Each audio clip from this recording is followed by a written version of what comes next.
Всем привет! Сегодня я расскажу о жизни без медицинской страховки и стоимости платных услуг на Тайване.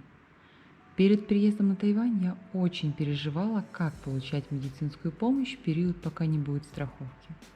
Получается следующая ситуация.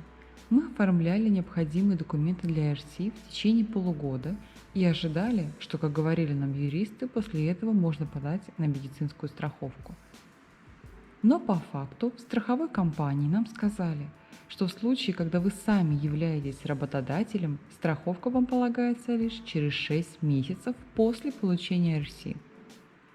Также есть требования к минимальной заработной плате работодателя для отчисления страховки по 4,69% на себя и членов семьи. Перед приездом на остров мы оформляли для себя туристическую медицинскую страховку от несчастных случаев. Но как быть с плановыми осмотрами грудничка или простудами? Туристические страховки имеют обычно длительное согласование и обязательный значительный платеж при обращении. Мы за прошедшие 9 месяцев обращались несколько раз в клинике за деньги. Когда у дочери от постоянного ношения маски на лице появилось раздражение, мы обратились в ближайшую маленькую клинику у дома, где нас в течение 5 минут приняли за 500 тайваньских долларов. Доктор провел осмотр, со мной общался через Google Translate, выписал лекарства, которые выдали на стойке регистрации тут же. Через 3 дня контрольный осмотр, где принимается решение либо при улучшении продолжать лечение, либо менять препараты. Отдельного внимания заслуживает то, как выдаются лекарства. По виду это всегда расфасованные в пакетики по приемам таблетки, миниатюрные тюбики с мазями или небольшие бутыльки с сиропами. Обязательно прописано, что именно за лекарство и как его принимать, но дополнительно фармацевт еще раз все проговаривает устно. Когда у сына поднялась и длительно держалась высокая температура, учитывая, что существует COVID-19, я отвезла его в неотложную помощь в ближайший госпиталь. Там все просто. На стойке регистрации я предоставляла паспорта. Нас оформляли 2 минуты, делали замеры температуры, давления и тут же передали педиатру. Далее осмотр, сбор анамнеза, забор анализов. Все организовано очень комфортно, все манипуляции проводят тут же. Нет нужды блуждать по коридорам, ходить с этажа на этаж.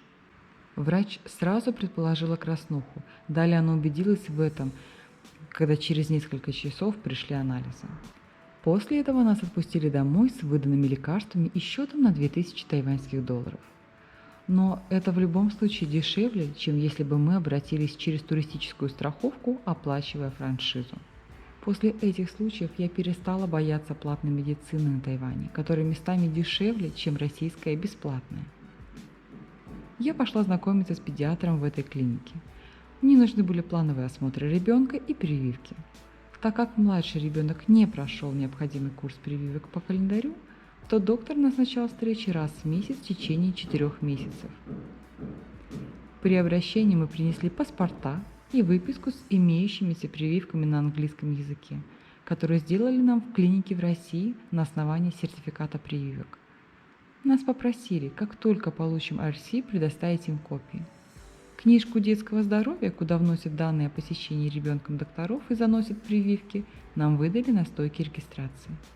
При записи на прием нам давали лишь порядковый номер и указание, в первой половине дня идет прием или после обеда. Это не очень удобно, так как, чтобы не пропустить свой номер, люди приходят все почти сразу после начала работы кабинета.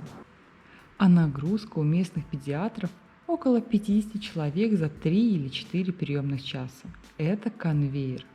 На стойке регистрации пенсионеры и волонтеры взвешивают и измеряют ребенка, а затем, согласно номеру очереди, медсестра вызывает в кабинет. У каждого кабинета висит табло со списком пациентов. На приеме доктор осматривает ребенка, собирает жалобы и в нашем случае отправляет на прививку.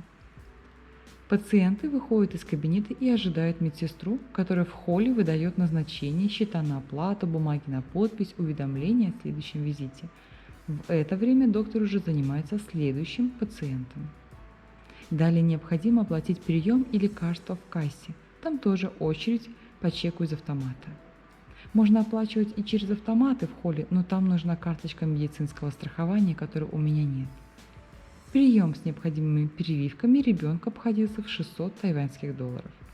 Полученные у фармацевта бутыльки мы передавали в прививочный кабинет, где также после 5-10-минутного ожидания в очереди ставят прививки. Медсестры работают по двое-трое, они сами укладывают малыша, придерживают. Нет необходимости, как в России, сидя на стульчике самостоятельно и раздевать ребенка на весу и фиксировать при уколе. Еще раз мой малыш попал в неотложную помощь с травмой головы. Мы, как и ранее, прошли быструю регистрацию и нас сразу отправили к неврологу, после осмотра которого ребенку сделали рентген головы в разных плоскостях. Так как подозрения сотрясения мозга или иных проблем не было, ребенка отпустили домой с выписанными лекарствами и счетом на 2000 тайваньских долларов. Для контроля состояния мы посещали дважды невролога уже в госпитале за 480 тайваньских долларов. Если у вас есть собственный запрос на какие-либо анализы, это тоже не проблема. Я просто пришла в госпиталь на стойкую работу с клиентами со списком тех показателей, которые я хочу узнать по крови.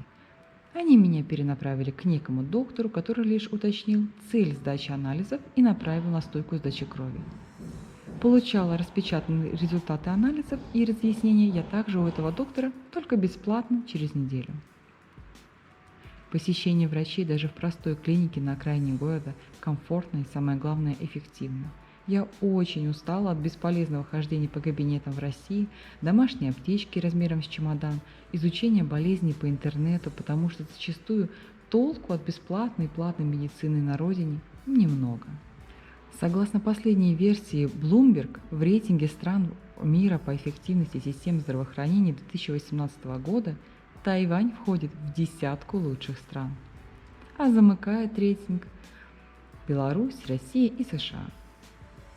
Пандемия 2020 года показала, что Тайвань действительно может эффективно заботиться о здоровье граждан в текущем режиме, а также молниеносно реагировать на неведомую ранее угрозу. Меня радует медицина на Тайване, хоть болеть часто не хочется. Всем спасибо, пока.